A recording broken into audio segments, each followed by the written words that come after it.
Imagine if that head trash was not there. Who would you be? What if I told you those fears were no longer a problem? What would you do? I'm Stephanie Costello, a mom of three, wife, and avid mountaineer. Beyond all of these, I am very much like you, an average person trying to navigate this thing we call life. My goal with this podcast is to bring to light the truth about what intimacy really is. You may smile, feel called out, or learn something new. Either way, you will learn you are in control. Today, I have the pleasure of introducing to you Jillian Miner. Jillian is a wife, a mama, an athlete, and entrepreneur. She can appreciate the relationship between the balancing act we call life and the stress management that often takes a backseat to our everyday needs. She enjoys helping people find the answer to the question, how am I supposed to take a self-care break when I myself am the caregiver? As a health coach and nutritional consultant, Jillian supports those to create the habits to make a lifestyle change, to embrace one's personal wellness, and to find health in everybody, in particularly health at a cellular level. Hello, and welcome, Jillian, to the Intimacy Truth Podcast. Hello. Thank you for being here. I'm so excited to have this conversation about healing from addictive behaviors. So please share with us how this journey started for you. Thank you so much, Stephanie. I'm so excited to be here with you, virtually, of course, Yes. on this beautiful Wednesday afternoon. And I don't know about you or anyone else listening in, but caffeine, right? That's been my drug of choice for so long. It's so good. Every form of it, really, not just coffee, which is my favorite. Chocolate, too. I don't know how many years ago, over 10 years ago, I was traveling with my sister and it was early. You know how you get on that flight and it's an early morning flight and it's like ridiculously early and you haven't had time to have your morning routine. It's like, why do I even book those flights? It's just stressful in all ways. And I'm sitting on the plane and I hadn't had my caffeine. I don't think I had had anything, including water. And I'm sitting, it wasn't a full flight, and I'm sitting with my head on the seat in front of me. And we have an empty seat between us, and my sister's like waving people on, like, you don't want to sit with us. And I get up even before we've taken off and I vomit in the restroom on the flight. Oh, no. And it was because of my addiction to caffeine and my lack of knowledge and the fact that my body needed a lot more nutrient than it was getting. Even in the morning, even the night before, in order to prep for such an early morning activity. And that was kind of like, oh, this is not just embarrassing. I don't know if anyone's thrown up on a flight. Everybody knew. The pilot, the flight attendants knew. Everyone knew. But because it was the front toilet, like that was the front. Yeah. Anyway, it was great. Everyone's listening to your noises. Oh God, it was amazing. And it was early in the morning. But I was like, this is ridiculous. Why do I feel this way? I shouldn't have to be dependent on this substance so I don't feel this way in the morning. Like I was just sick and tired of being sick and tired. And that's really what started me on my personal journey of gaining better knowledge of health and becoming a nutritionist and a health coach so I could help other people feel well and take control of their addiction, of overcoming their addictions. Yes, for sure. I've been on this healing journey too. Actually, our healing journey started when my middle son, so my middle child, he was, the healing journey didn't start until he was like 2.5, but he was born fine, healthy, whole works, 8 weeks old, got hospitalized. And then every winter thereafter got hospitalized. We actually just made it a year in March of no hospitalization. It's the first time in his entire life that he hasn't been hospitalized in the winter. It's amazing. It is. And it's so incredible what the proper nutrients and understanding your body and how your body works is really, it's very empowering and powerful. He was initially sick with RSV, and which is a respiratory infection for anyone who doesn't know. And then the next year it was like vomiting and diarrhea, and we managed it for about a week, and then he couldn't handle that, and then we had to go to the hospital for that. And the next year was pneumonia, and then last year was RSV again, and so it's just like back to back to back, needing oxygen in order to survive, needing IV fluids in order to survive. And if anyone's watching or listening and is like, wow, I get that, like I've been there. Watching your kid be needing these, if we didn't have these advancements in our society, like my son would have died a long time ago. And that is a very scary thing as a parent. And then when they started trying to get us to put him on, he needed a nebulizer for the last 2 years, not this year, 2 years prior to, he was getting these like, not adrenaline, these steroid shots. It's basically like a drink they put in their mouth, and that helps with the airways opening up, and because the neb wasn't doing the job. And he needed it 3-4 times last winter, and finally they were like, we can't keep giving this to him. It's not good for his body, so he needs to be on a regular steroid and all these things. And I'm just like, there is no way I'm making my kid live with this for the rest of his life. And the one thing that significantly impacted our journey was a food sensitivity test. This kid's been sensitive to gluten. He's highly sensitive to gluten and whole wheat, which is gluten, and egg whites and peanuts, and then moderately sensitive to pumpkin randomly.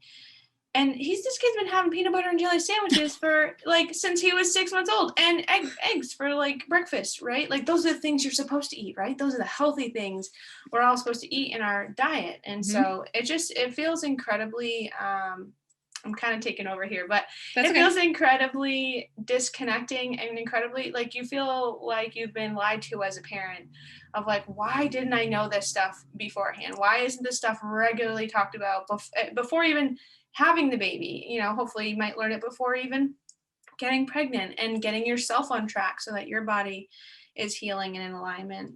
So anyway, because it's not the norm. It's not what's taught for our medical professionals. Yes, intervention was so important in this circumstance and many other circumstances, but nutrition isn't a big one. I think most medical doctors get a semester's worth of nutrition in school in all of their years of schooling. And there's a huge disconnect. So professionals like myself, professionals like you, Stephanie, who are just bringing awareness to prevention and holistic care, lifestyle care, that it's our job to help other moms and dads like you and like me to help other people heal and feel better, for sure. Seriously. And then to even once you start to figure out, okay, well, I can't eat these foods, you have that whole mindset of like, I can't eat that food.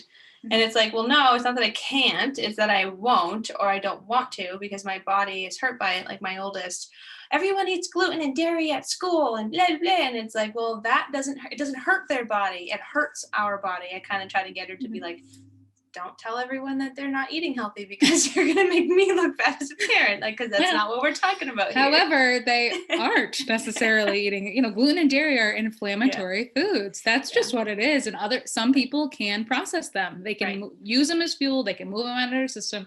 Not necessarily well. I think everybody's a little sick and addicted to the sugar that is gluten and dairy, right? Like that was my other addiction, which was sugar. Is sugar? I don't know. Tomato, but right? Like you just don't know. The kids don't know. Our society doesn't know that we need to clean it up for not just our generation, but for future generations. And it takes education to do that. It takes time to do it. It's interesting. When you go to a grocery store now and you realize that there's like more than half the store, like 90% of the store is not something that will ever come home with us anymore. And that's an incredible thing. And now we're looking really we cut out more than just gluten and whole wheat and peanuts. We cut out refined sugar and high fructose corn syrup and vinegar and all these other things. We're even paying attention to like the glycemic index. And if people are like, what does all this mean? It's like, talk to Jillian about it, and she will very easily be able to educate you, because once you really get to understanding all of it in your body and how the inner workings happen, you'll be able to heal yourself from your old addictions. And really, I'm getting a little bit into the mental health stuff here, but addiction is really just not knowing, like having old behavior patterns that you don't realize are a behavior pattern that you're stuck in, that was taught to you at a very young age by a society who didn't know better when they were teaching, right? So it's our responsibility to educate ourselves and make those better choices. It's not necessarily even taught. It's ingrained in our DNA. Have you ever heard, Stephanie, it runs in my family? It's genetic. And well, honey, maybe that's part of the problem. No one is running in your family, right? No, everyone has been eating this way in your family generations back. And that's not necessarily the healthy, sustainable way. Like, we're about adding life back to your years, finding the optimal health, whatever that health looks like to you, because your body is so different than everybody else's body. And it is custom, right? It has your diet, your lifestyle. It's not a diet, it is a lifestyle. These lifestyle changes, not that you can't eat these foods anymore. It's you don't want to eat them because you know how they make you feel. You know how they are killing you slowly over time. Let food be thy medicine. And if you don't, it's going to be poison. Yes. So it is exactly. It's just learning what your body, your metabolism, your mind, body, spirit connection really needs to help find that health and overcome it. And so I speak to a little bit about, I know for myself, when I started this journey, it was like, I was debilitated because I felt like every decision I would make was wrong. And even now recently with like the heart condition, sometimes it's like, well, you're not drinking enough water. I have this gallon water bottle that I drink every single day. Well, you're drinking too much water. And it's like, freaking make up your mind already. Like, which one are you talking about? So speak a little bit to that process of feeling like you're always making the wrong decision, or feeling like you're never doing good enough. There's so much to compare yourself to. There's so many experts out there. There's so much information overload that we experience all day, every day. And the reality is, back to your body is so different than everybody else's body out there. And you need to go on your feeling. Have you ever heard of go with your gut feeling? There's neurotransmitters in your gut. You're laughing because I know. Right? You need that brain gut connection, and you really need to go with it. If you eat something and then you feel like crap afterward, well, maybe what you ate wasn't so great for you.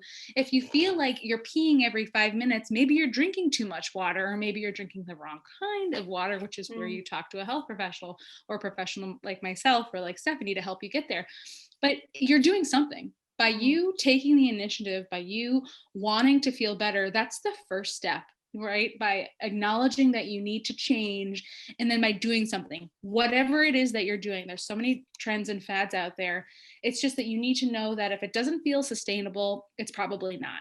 If you can't eat like this for the rest of your life, then it's probably not the right program for you, because it's not necessarily a program.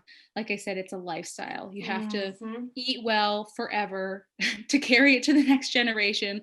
So for instance, for me, I want to be able to get on the floor when I'm older and get back up off of the floor without grunting or needing help or anything, intentionally, right? Intentional movement. So you need to check in with yourself on your goals. And I love to work with a vision statement, which is, today is April 28th, 2022, and I feel amazing because I've done all this work, because I've had all these people helping me. I've come on this journey, and today I feel so good because of what I've been doing. And then we can work on an action plan to get you there. Right. It is yourself. It is about who you are and what your body needs. And maybe right now you pick like a healthy eating plan, but eventually there might be some improvement on that in generation after generation, and empowering each generation to take back that power and embrace who they are and learn what works for them, instead of like, you have to do it this way because that's how I did it, or that's how grandma did it. Right. And the other thing, so like something right now that you can practice is drink more water, right?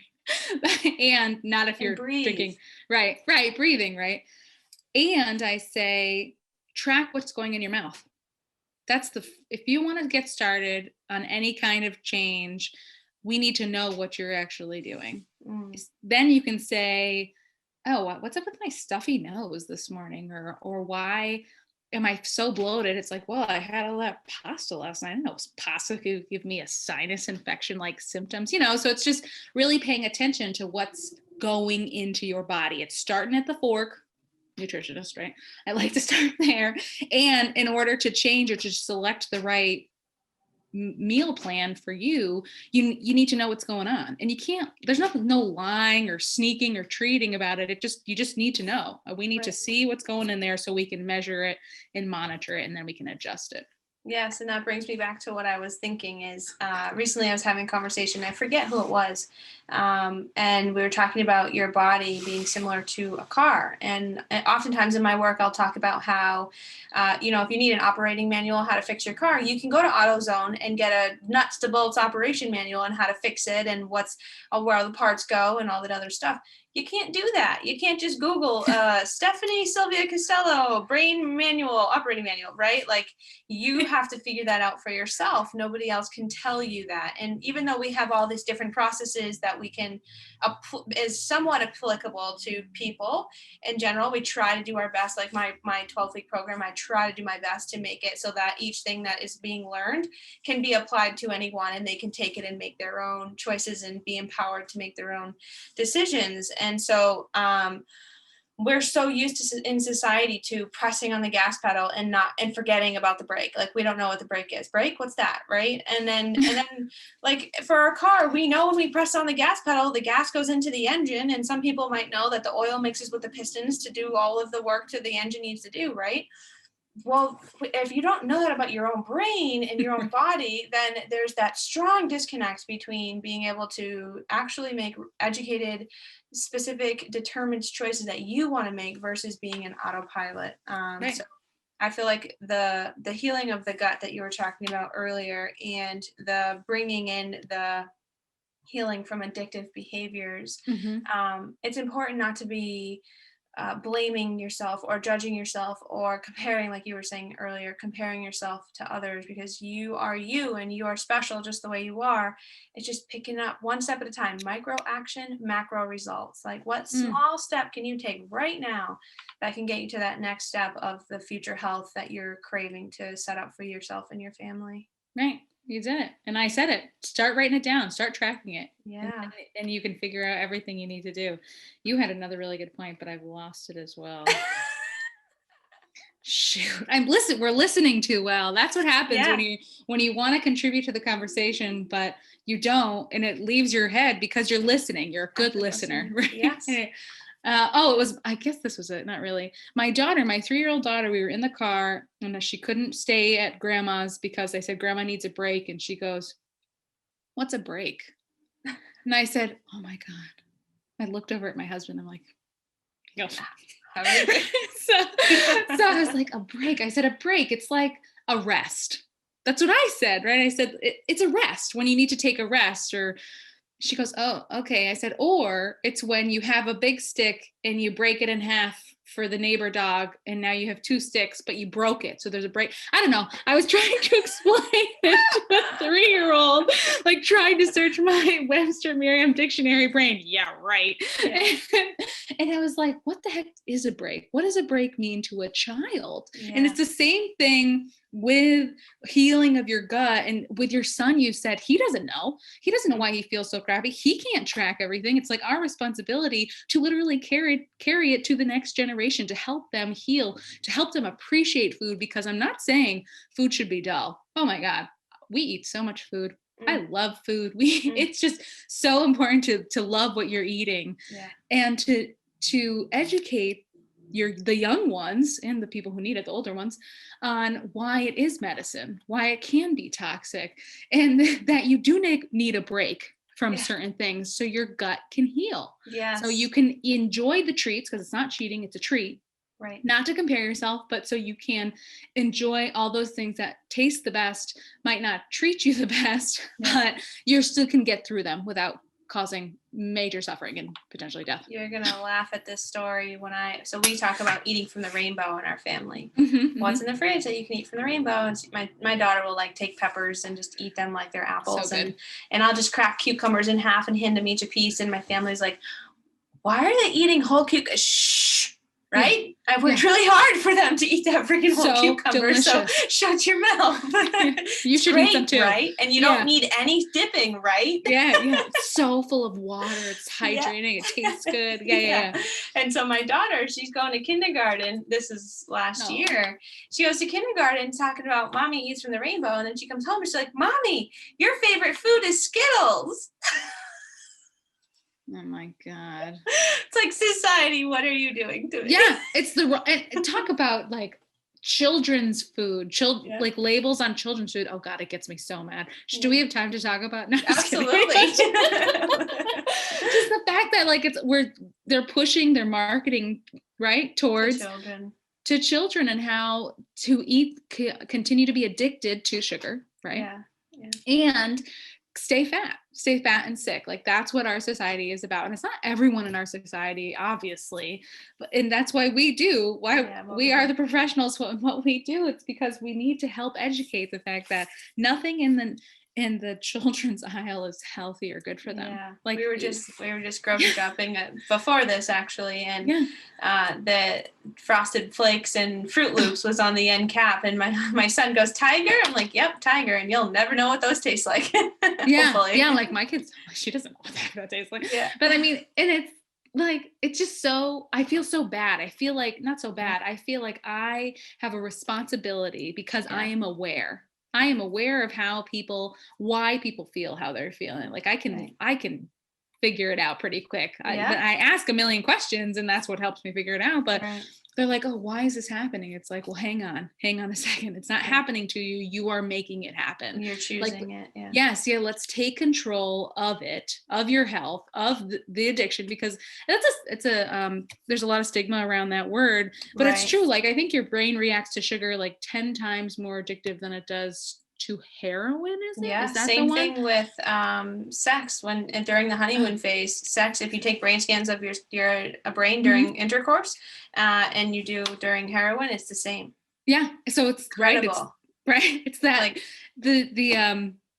it's the oh my God, the brain chemistry and how the brain chemistry works, and that how easy it is to become addicted to certain behaviors that we are trying to, and so that's it. I was going to say, as you were talking, I was thinking, get comfortable with being uncomfortable, right? Because that's where the growth really happens. That's where no success happened just by like flying high in the sky with all these bright rainbow colors and everything, right? Like that success is hard sometimes, and pain is inevitable, suffering is an option, right? Like that success, when you're really struggling with it to get to that goal of what you want, that healthy eating or that healthy mindset, and you're fighting that old behavior patterns and that old mindset that you're like, that no longer is serving me. That journey right there is an ebb and flow, and giving yourself grace to get through it, and giving yourself the opportunity to recognize, like, I am genuinely healing my body right now. My body doesn't know what to do without sugar, and it's learning how to do without sugar now. It's learning to go back to its normal state. So being gentle with yourself, taking the time. It's not an overnight thing. Nothing is an overnight fix.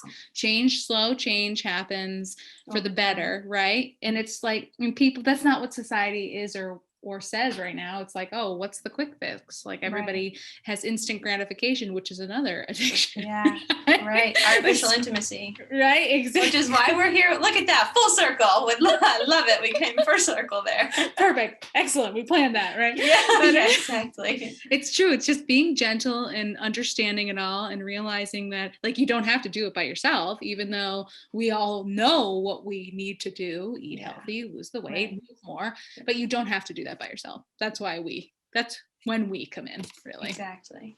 Thank you so much for your wisdom and sharing us with all of your awesomeness. My pleasure. You too. Yeah, thank you. And if you want to find Jillian, where can we find you? What's your website? Email and phone is best. You can find me on Facebook, Jillian Minor Wellness on Facebook, or Instagram, because everybody loves to be on social media. Insta-lie and Fakebook. Yeah, Jillian Minor Wellness at Gmail works great. And I'd love to meet you for sure. Yes. All right.